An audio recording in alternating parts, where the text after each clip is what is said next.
नमस्कार, आदाब, सत श्री अकाल, जय हिंद, जय भारत। मैं आशुतोष रंजन टेक्निकल क्लासेस के ऑनलाइन प्लेटफॉर्म पे आपका स्वागत करता हूं। और आपका स्वागत इसलिए भी मैं करता हूं कि आप बिहार पॉलिटेक्निक प्रवेश परीक्षा को पास करके आप अलग अलग ब्रांच में एडमिशन ले चुके हैं, लेकिन मैं आज खास कर तौर पे आज बात करने वाला हूं मैकेनिकल इंजीनियरिंग में जो फर्स्ट सेमेस्टर में एडमिशन लिए हैं उनके लिए मैं बात करने वाला हूं। और वो जो है, आप अभी मैकेनिकल इंजीनियरिंग के फील्ड में एक कदम बढ़ाए हैं और उस कदम में साथ देने वाले हम हैं, यानी कि हमारा इंस्टीट्यूट है टेक्निकल क्लासेस। और इसमें आज हम लोग इंजीनियरिंग ड्राइंग के सिलेबस के बारे में डिस्कस करने वाले हैं। इंजीनियरिंग ड्राइंग क्या है, कौन कौन सी टॉपिक इसमें आपको पढ़ना है, इस पर हम लोग चर्चा करेंगे। और सबसे पहले आप जब मैट्रिक परीक्षा पास करके या 11th 12th करके आप बिहार पॉलिटेक्निक प्रवेश परीक्षा में आप प्रवेश लिए हैं, एडमिशन लिए हैं, तो उसमें आप इंजीनियरिंग ड्राइंग अभी तक कभी सब्जेक्ट नहीं पढ़े होंगे, तो आपके दिमाग में और दिल में ये सवाल जरूर होगा कि सर इंजीनियरिंग ड्राइंग है क्या। ड्राइंग का नाम आप तो सुने होंगे, और ड्राइंग जब आप सुने होंगे तो ड्राइंग मतलब भी आप जानते होंगे कि कोई भी आपका इमेज बनाना, फोटो बनाना क्या होता है, ड्राइंग होता है। लेकिन यहाँ पे एक शब्द जुड़ा हुआ है, इंजीनियरिंग ड्राइंग। और ड्राइंग मतलब आप समझ रहे हैं, एक जो हम ड्राइंग जो देखते हैं जिसमें पेड़ पौधा का फोटो बनाना, भगवान का फोटो बनाना, तरह तरह की चीज़ों का फोटो बनाना, वो सब जो ड्राइंग होता है उसको हम लोग बोलते हैं आर्टिस्ट ड्राइंग। आर्टिस्ट ड्राइंग मतलब वो आर्ट करना हुआ। और यहाँ पे इंजीनियरिंग ड्राइंग है। इंजीनियरिंग ड्राइंग में प्रॉपर स्केल पेंसिल को यूज करके, हर तरह तरह के लाइन को यूज करके हम लोग ड्राइंग को बनाते हैं। और दरअसल में ये ड्राइंग है नहीं, ये आपका है क्या, इंजीनियरों की भाषा है। यानी कि यदि हम लोग डिफिनेशन की बात करें तो इंजीनियरिंग ड्राइंग के डिफिनेशन में हम लोग ये बोलते हैं कि engineering drawing is a language of engineer which are use to communicate with each other. यानी कि इंजीनियरिंग ड्राइंग इंजीनियरों की एक भाषा है जिसमें एक इंजीनियर दूसरे इंजीनियर से आपस में बातचीत कर सकता है, आइडियाज को, टेक्नोलॉजी को आपका क्या कर सकता है, ट्रांसफर कर सकता है, कम्युनिकेट कर सकता है, आदान प्रदान कर सकता है। तब आपके दिमाग में एक सवाल उठता होगा कि सर इतनी सारा भाषा तो ऑलरेडी था, हिंदी था, इंग्लिश था, जापानीज था, चाइनीज था, अलग अलग तरह के बहुत सारा भाषा था, तो एक इंजीनियरों की अलग भाषा की क्यों आवश्यकता पड़ी। ये सवाल जायज है और आपके दिमाग में सवाल उठना चाहिए। यदि आप टेक्नोलॉजिकल तरीका से पढ़ रहे हैं, बेहतर तरीका से आप पढ़ने का सपना लेकर के बिहार पॉलिटेक्निक में आए हैं, तो ये सवाल आपके दिमाग में उठ रहा होगा कि सर ऐसा क्यों किया गया। आपने बताया कि engineering drawing is a language of engineer है which are use to communicate with each other. मतलब इंजीनियरिंग ड्राइंग इंजीनियरों की एक भाषा है जिसमें एक इंजीनियर दूसरे इंजीनियर से कम्युनिकेट करता है, बातचीत कर सकता है, अपने आइडियाज को शेयर कर सकता है। तो ये भाषा अलग क्यों बनाया गया इंजीनियर के लिए, जो सिर्फ इंजीनियर समझ सकता है, दूसरे लोग नॉन टेक्निकल लोग जो है वो नहीं समझते हैं। तो ऐसा क्यों है, तो इसका जवाब भी हम आप लोग को बता रहे हैं। इसका जवाब यह है, देखिए कि आपका पूरे वर्ल्ड में 250 प्लस देश है, पूरे देश में, पूरे वर्ल्ड में 250 प्लस देश है, 250 प्लस देश है। उसमें से आप बहुत सारा भाषा होगा, हर देश का एक अपना भाषा होगा, हर जगह का भाषा होगा। जैसे बिहार का ही अलग अलग भाषा है, आप भोजपुरी जानते होंगे, मगही जानते होंगे, मैथिली जानते होंगे, अलग अलग तरह का भाषा है, हर जगह का बहुत सारा भाषा है। लेकिन इंजीनियरिंग जो है पूरे वर्ल्ड में चलता है, मतलब ये 250 देश में चलता है। और कोई ऐसा लैंग्वेज नहीं था जो यूनिवर्सल लेवल का लैंग्वेज हो, मतलब पूरे 250 देश उस लैंग्वेज को जाने, 250 देश उस लैंग्वेज को जाने। आपको लगता होगा कि सर इंग्लिश तो भाषा है जो पूरे वर्ल्ड में चलता है, तो नहीं भाई, इंग्लिश भी जो भाषा है वो मुश्किल से 15 से 20 देश जानता है। जो आपका इंग्लैंड से जो रिलेटेड रहा है, इंग्लैंड का जहाँ पे शासन रहा है, वहीं लोग इंग्लिश को समझ पाते हैं, इंग्लिश को जान पाते हैं। हिंदी जो हमारी भाषा है वो मुश्किल से 5-7 देश जानता है। भारत और भारत के आसपास के देश जो है, आपका बांग्लादेश हो गया, पाकिस्तान हो गया, नेपाल हो गया, मतलब ये सब जो 30 देश है, मन्यवान हो गया, ये सब जो देश है, 5-7 देश जो है वो आपके भाषा को, हिंदी भाषा को समझता है। बाकी जो भी आप भाषा देख रहे हैं, चाइनीज देख रहे हैं, तो चाइनीज मात्र 1-2 देश में ही जानता है। आप स्पेनिश देख रहे हैं, जापानीज देख रहे हैं, सब भाषा 1 से 2 देश में जाना जाता है ना। तो एक ऐसा लैंग्वेज चाहिए था। इंजीनियरिंग पूरे देश में था, 250 प्लस देश है, तो 250 प्लस देश में इंजीनियरिंग था, तो सबके लिए कॉमन लैंग्वेज की आवश्यकता था, ताकि इंजीनियर जो है, हर जगह के इंजीनियर एक कॉमन लैंग्वेज पे बात कर सके, कॉमन चीजों को शेयर कर सके। तो उसमें आपका एक अलग लैंग्वेज बनाया गया जिसका नाम क्या दिया गया, इंजीनियरिंग ड्राइंग। इंजीनियरिंग ड्राइंग समझ रहे हैं? आपसे यदि ये सवाल पूछा जाए कि इंजीनियरिंग ड्राइंग एक भाषा है और इंजीनियर की भाषा है, तो क्यों अलग भाषा क्यों दिया गया इंजीनियर को? तो आप ये बताइएगा कि 250 प्लस देश में भाषा कोई भी ऐसा नहीं था जो यूनिवर्सल लेवल का हो, मतलब पूरे वर्ल्ड के लोग उस भाषा को जानते हो। तो उसके लिए एक अलग भाषा दिया गया, जिसका नाम क्या दिया? इंजीनियरिंग ड्राइंग दिया गया है। क्लियर है बात? अब हम लोग को जो इसमें पढ़ना है, 6 यूनिट पढ़ना है। दरअसल में इंजीनियरिंग ड्राइंग में हम लोग को करना क्या है? तो इंजीनियरिंग ड्राइंग में हम लोग को ड्राइंग बनाना है। ड्राइंग बनाना है मतलब आपका ड्राइंग के फॉर्मेट में बना करके, ड्राइंग बना करके एक दूसरे को हम शेयर करके चीज़ों को शेयर करते हैं, चीज़ों को, आइडियाज़ को, आपके जो डिज़ाइन है उसको हम एक जगह से दूसरे जगह शेयर करते हैं। और ये जो आइडियाज़ है या शेयर, आप जो भी ड्राइंग बनाइएगा, उस ड्राइंग को बनाने के लिए सबसे महत्वपूर्ण चीज़ जो है वो आपका है इंस्ट्रूमेंट। यदि आपके पास बेहतर क्वालिटी का इंस्ट्रूमेंट नहीं है तो आप बेहतर ड्राइंग नहीं बना पाइएगा, है कि नहीं? तो सबसे पहला जो यूनिट दिया गया है उसका नाम है बेसिक एलिमेंट्स ऑफ ड्राइंग।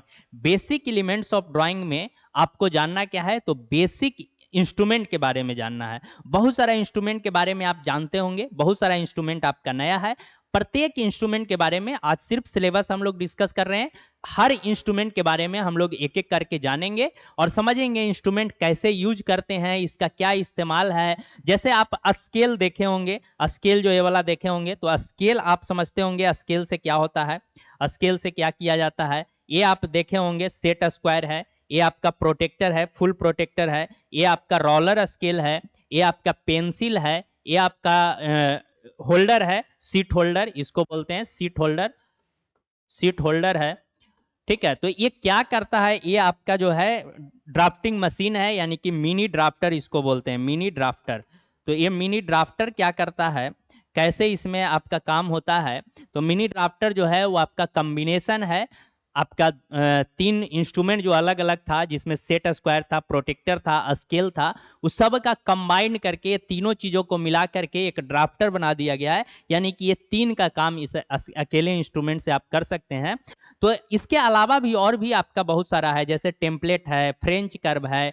ये सब चीज़ के बारे में हम लोग समझेंगे, ड्राइंग के एक एक इंस्ट्रूमेंट के बारे में जानेंगे और कैसे यूज करना है प्रैक्टिकली, और यहाँ पे वीडियो के द्वारा, और हम आपको सिखाएंगे कि इंस्ट्रूमेंट को कैसे इस्तेमाल करते हैं और कौन से ड्राइंग में कौन से इंस्ट्रूमेंट को इस्तेमाल करेंगे। जैसे फ्रेंच कर्व हम कहाँ इस्तेमाल करेंगे, सेट स्क्वायर का कहाँ पे इस्तेमाल करेंगे, रोलर स्केल कहाँ पे इस्तेमाल कर रहे हैं आप, प्रोटेक्टर जो है, फुल प्रोटेक्टर है, उसका कहाँ पे इस्तेमाल कर रहे हैं आप, कंपास यूज करते हैं, डिवाइडर यूज करते हैं, तो उसका कहाँ पे इस्तेमाल है, ये सब के बारे में हम लोग जानेंगे। और पेंसिल के बारे में जानेंगे, इरेजर के बारे में जानेंगे, ये आपका सीट क्लिप है, क्लिप के बारे में जानेंगे, शार्पनर के बारे में जानेंगे। पेंसिल अलग अलग टाइप का होता है, जिसमें आपको 2H 3H और HB पेंसिल दिख रहा होगा। अलग अलग टाइप का पेंसिल होता है। H का मतलब आपका हार्डनेस होता है, और पेंसिल का जितना ज़्यादा H बढ़ेगा उतना ज़्यादा पेंसिल का हार्डनेस बढ़ेगा। B का मतलब ब्लैकनेस होता है, जितना ज़्यादा ब्लैक आपका पेंसिल का B बढ़ेगा उतना ही ज़्यादा ब्लैकनेस आपका बढ़ते जाता है। तो B सीरीज का पेंसिल इंजीनियरिंग ड्राइंग में इस्तेमाल नहीं होता है, ये आर्टिस्ट ड्राइंग वाले लोग करते हैं। H सीरीज वाला पेंसिल हम लोग इस्तेमाल करते हैं। कौन से पेंसिल का कहाँ पे इस्तेमाल करना है ये भी बात हम लोग को जानना है। समझ गए? जैसे HB पेंसिल का राइटिंग वर्क के लिए, लिखने के लिए हम लोग इस्तेमाल करते हैं। 1H वाला पेंसिल जो है वो आपका 1H पेंसिल जो है उसको आपका लाइट वर्क करने के लिए करते हैं। आपका जो आउटर लाइन जो भी है, आउटर लाइन जो बॉर्डर लाइन जो भी है, उसको बनाने के लिए हम लोग H पेंसिल का इस्तेमाल करते हैं। और जैसे जैसे लाइट वर्क करना है वैसे H का इस्तेमाल, ज़्यादा वाला H का मतलब 4H का इस्तेमाल करते हैं। वो हम सिखाएंगे जब क्लास करेंगे, तो कौन से पेंसिल को कहाँ पे इस्तेमाल करते हैं इसके बारे में जानेंगे। इसके बाद ये यूनिट अभी खत्म नहीं होगा, इंजीनियरिंग इंस्ट्रूमेंट के बारे में जान लिए, उसके बाद कन्वेंशनल रिप्रेजेंटेशन ऑफ लाइन के बारे में जानना है। मतलब लाइन तरह, अलग अलग तरह का लाइन होता है, continuous thick line, continuous thin line, आपका कंटिन्यूअस आपका सेंटर लाइन हो गया, जिगजैग लाइन हो गया, अलग अलग तरह का लाइन है। उस लाइन का, कौन से लाइन का कहाँ पे इस्तेमाल करेंगे, कौन से लाइन कौन से पेंसिल से बनेगा, इसके बारे में, और उस लाइन को कैसे रिप्रेजेंट करते हैं। जैसे कंटिन्यूअस थिक लाइन है तो उसको कैसे कैसे आपको रिप्रेजेंट करेंगे, कंटिन्यूअस थिन लाइन है तो उसको कैसे रिप्रेजेंट करेंगे। ये सारे चीज को ड्राइंग के माध्यम से हम लोग सीखेंगे, और कौन से लाइन को कहाँ पे हम लोग सीखते हैं।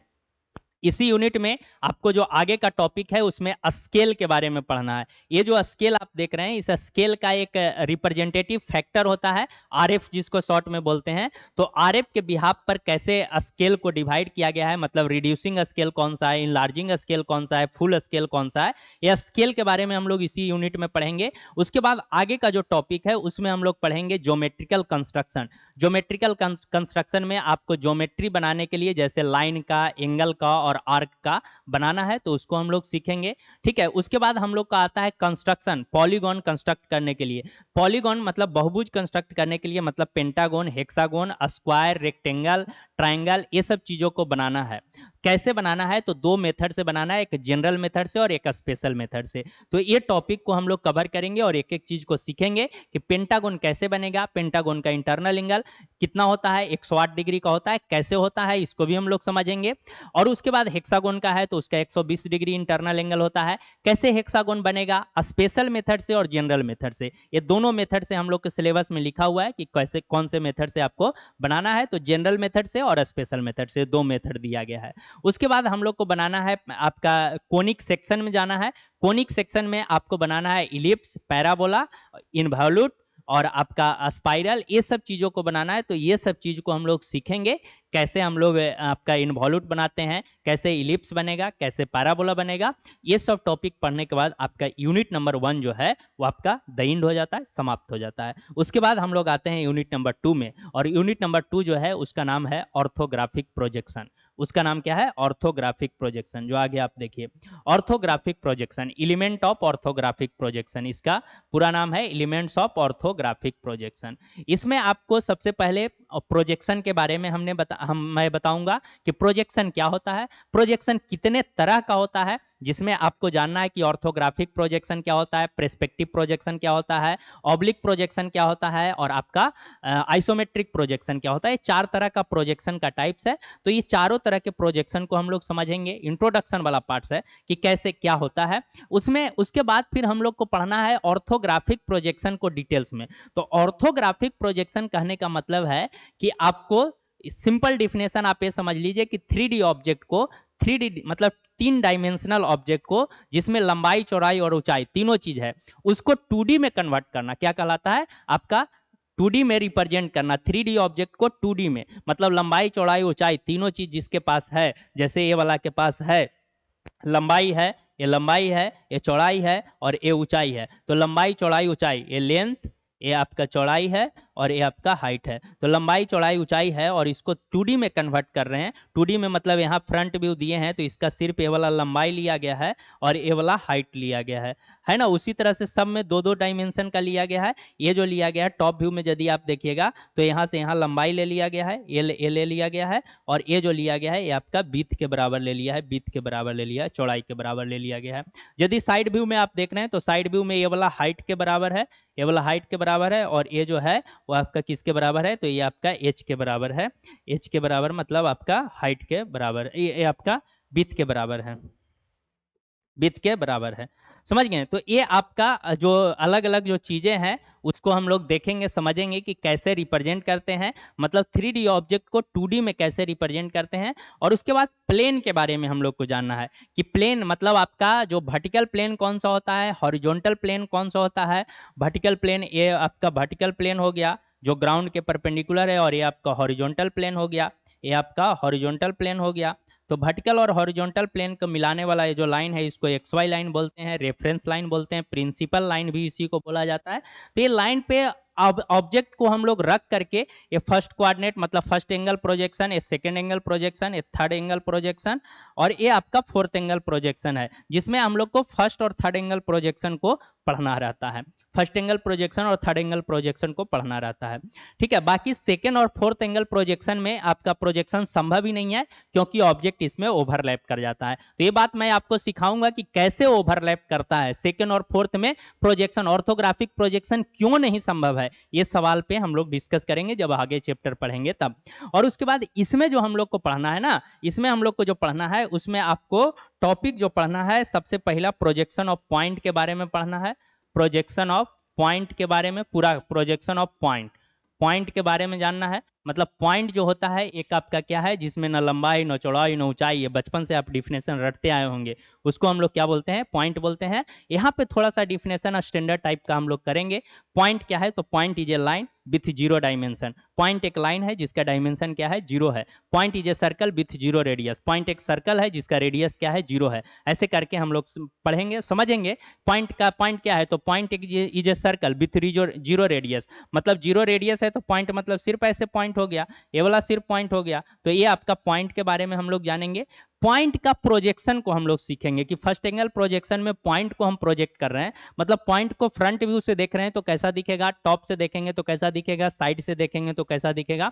ये जब पॉइंट सीख जाइएगा तब हम लोग को पॉइंट के कॉम्बिनेशन ऑफ पॉइंट से क्या बनता है, लाइन बनता है। कॉम्बिनेशन ऑफ पॉइंट मतलब पॉइंट को यदि आप जोड़ते जाइएगा तो लाइन बनेगा। तो ये आपको प्रोजेक्शन ऑफ लाइन के बारे में पढ़ना है। और लाइन को यदि आप जोड़ दीजिएगा तो क्या बनता है, plane. Combination of line is called plane. तो प्लेन के बारे में फिर हम लोग जानेंगे, प्लेन के बारे में, यानी कि प्रोजेक्शन ऑफ प्लेन के बारे में पढ़ेंगे।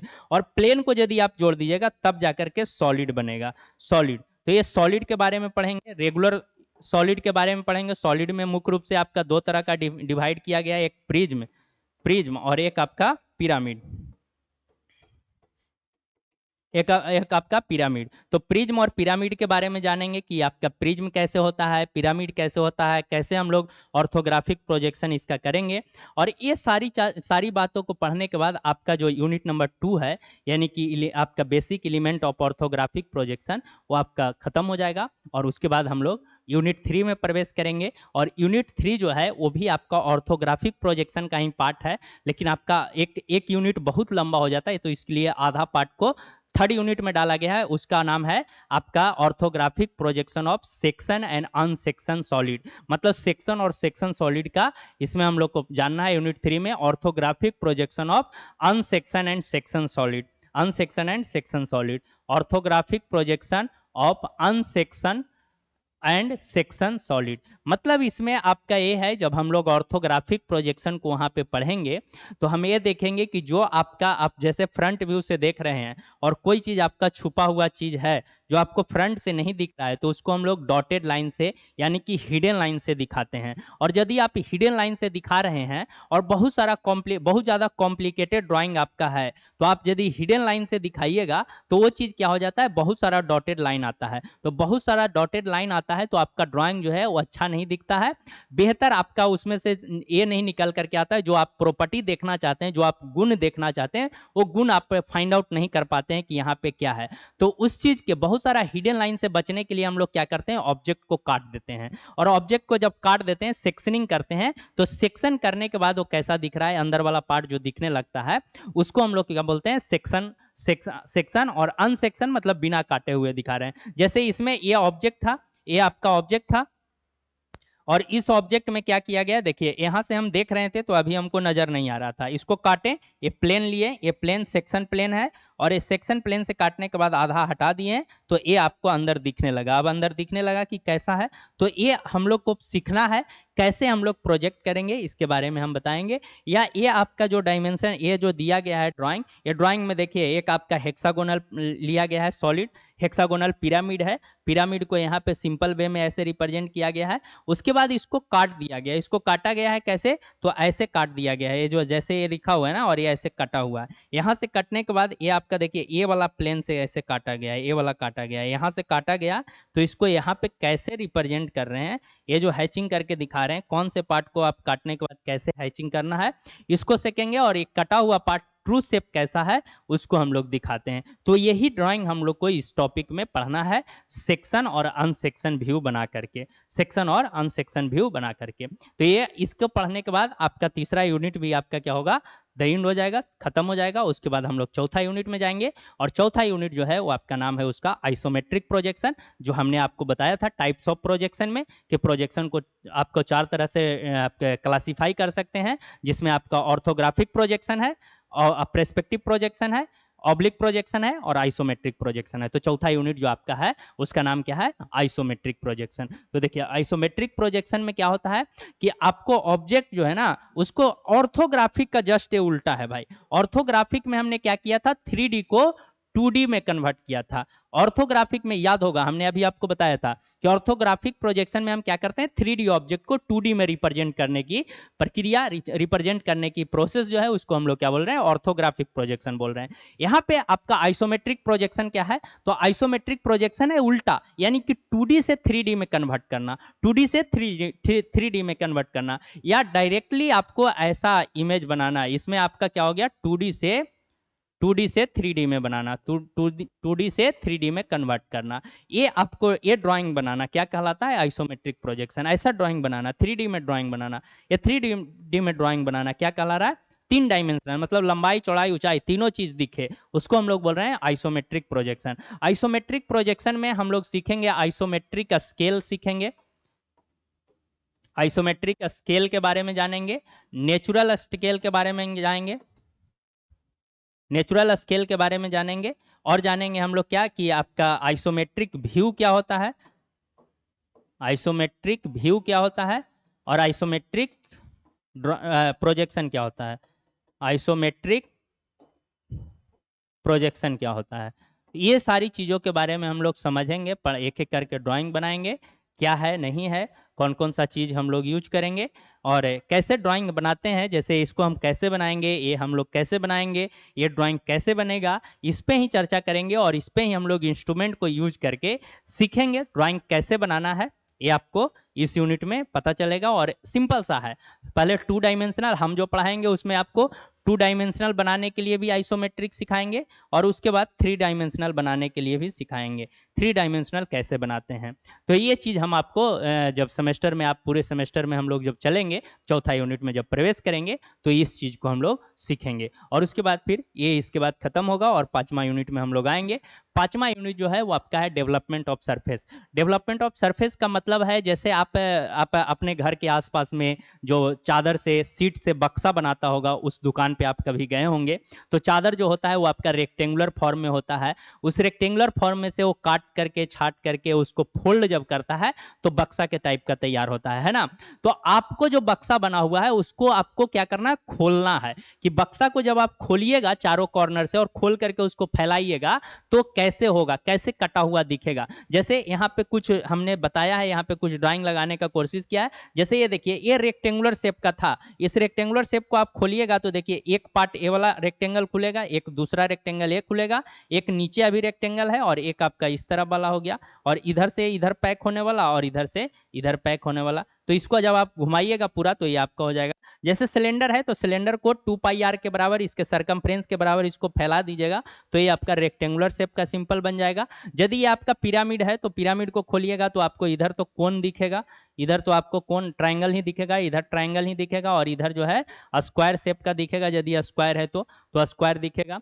तो ये अलग अलग मेथड है, कोन में कैसे दिखेगा, स्फीयर का हम लोग अप्रोक्सीमेट डेवलपमेंट से निकालते हैं, टेट्राहेड्रन का कैसे निकलेगा, ये सब का हम लोग सीखेंगे। जैसे एक और एग्जांपल यदि मैं देना चाहूँ तो आप जस्ट लाइक आपके घर में यदि किसी का शादी ब्याह हुआ होगा, भैया का या किसी का बहन का, तो आप देखे होंगे कि आपके घर में जो ये आप ही का काम रहता होगा शायद, कि आप जब नाश्ता तैयार किया जाता है, नाश्ता देने के लिए जो पैकेट बनता है, तो उस पैकेट जो होता है वो आपका एक सीट के फॉर्म में होता है, और उसमें कहीं कहीं कटा हुआ रहता है। आप फोल्ड करते हैं, फोल्ड करके उसको जोड़ते हैं तो आपको एक डब्बा बन करके तैयार हो जाता है, पैकेट बन करके तैयार हो जाता है। तो वो डब्बा कैसे बनाया गया, वो सीट को कहाँ पे काटना है कैसे डिसाइड किया गया हो, तो उसमें आपका एक इंजीनियरिंग भाई, आपको भले वो लग रहा होगा कि अरे ये तो कुछ नहीं है, यहाँ काटा गया है, लेकिन क्यों वहाँ पे काटा गया है, कैसे काटा गया है। और वो मशीन यदि आप जानना चाहें एज ए मैकेनिकल इंजीनियर, तो पंचिंग मशीन होता है, पंच करके उसको काटा जाता है। तो ये चीज़ को हम लोग सीखेंगे कि कैसे किसी चीज़ को डेवलपमेंट कर सकते हैं, कैसे आप सीट मेटल से चीज़ों को आप बना सकते हैं। तो ये हम लोग सीखेंगे 5वां यूनिट में, जिसका नाम है डेवलपमेंट ऑफ सरफेस। और उसके बाद हम लोग आएंगे 6ठा यूनिट में। 6ठा यूनिट जो आपका रहेगा free hand sketching of engineering element. मतलब फ्री हैंड स्केचिंग क्या है, इसके बारे में हम लोग जानेंगे।